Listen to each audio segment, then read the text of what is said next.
Clarabelle's Pie Dilemma is the first segment of the 21st episode of the 3rd season of Mickey Mouse Funhouse, and as always there will be spoilers from now as I go through the events of the episode chronologically and share some thoughts.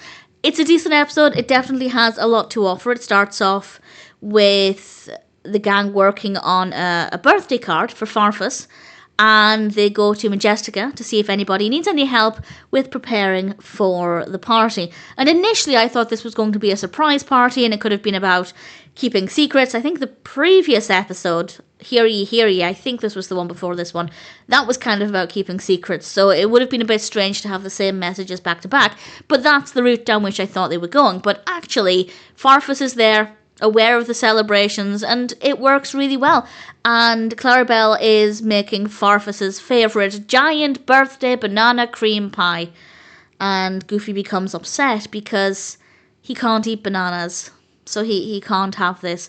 And he does put on, not intentionally, I don't think he was attention seeking, but he did put a bit of a woe is me display on, which I don't think was the best approach. He did kind of make it about him when it's not his birthday, but nevertheless, Clarabelle has decided that she will find a way to include him, with Farfus's agreement as well. She wasn't just suddenly deciding to not make Farfus's favourite pie and then upsetting Farfus. And the rest of the episode is going off on this adventure to find ingredients that Goofy can eat. And there are some really good aspects to this. First of all, just the storytelling is absolutely brilliant. The adventure works well.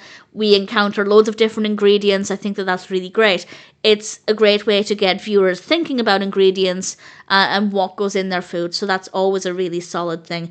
It also helps to raise awareness for allergies and intolerances, because I can imagine if you're a young child and you're allergic to something but none of your friends are, you might feel a little strange, you might feel a little bit left out, of course, if they're all eating something and you can't have any of it, and it could feel quite isolating. I don't have any food allergies, so I don't know what it feels like firsthand, but I could imagine as a young child not really understanding why this is happening either. I think it could be quite stressful and upsetting, so to address this and to show that Goofy is going through this, I thought was really effective and a really, really good decision. I now wonder if Goofy's ever eaten a banana before. Let me know if you can think of an instance where Goofy has eaten a banana. I wonder if there is one. I'd be quite keen to find out. Not that I might, I don't think it's a big issue. But certainly I think addressing the allergies and intolerances aspect while also thinking about ingredients and what goes into food, it really has a lot to offer there. And as I said, the adventure itself is really great fun. It's a great narrative, well executed, and some gorgeous animation. Really, really beautiful animation. And we also have a closing line. I don't know if this was the final line, but certainly one of the last things that's said is from Minnie, and this is so lovely.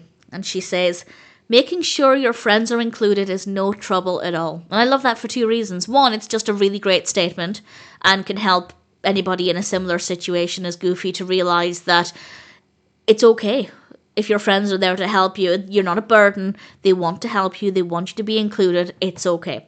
But the other reason I love that is that it highlights that there could be similar situations where somebody is unable to take part in something because maybe of an allergy, but because of another reason. So it's not just with food, it could be something else.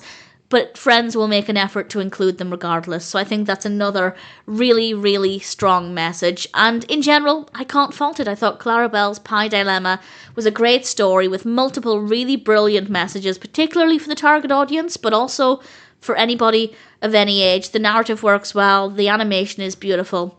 Clarabelle's Pie Dilemma is a pretty decent episode of Mickey Mouse Funhouse.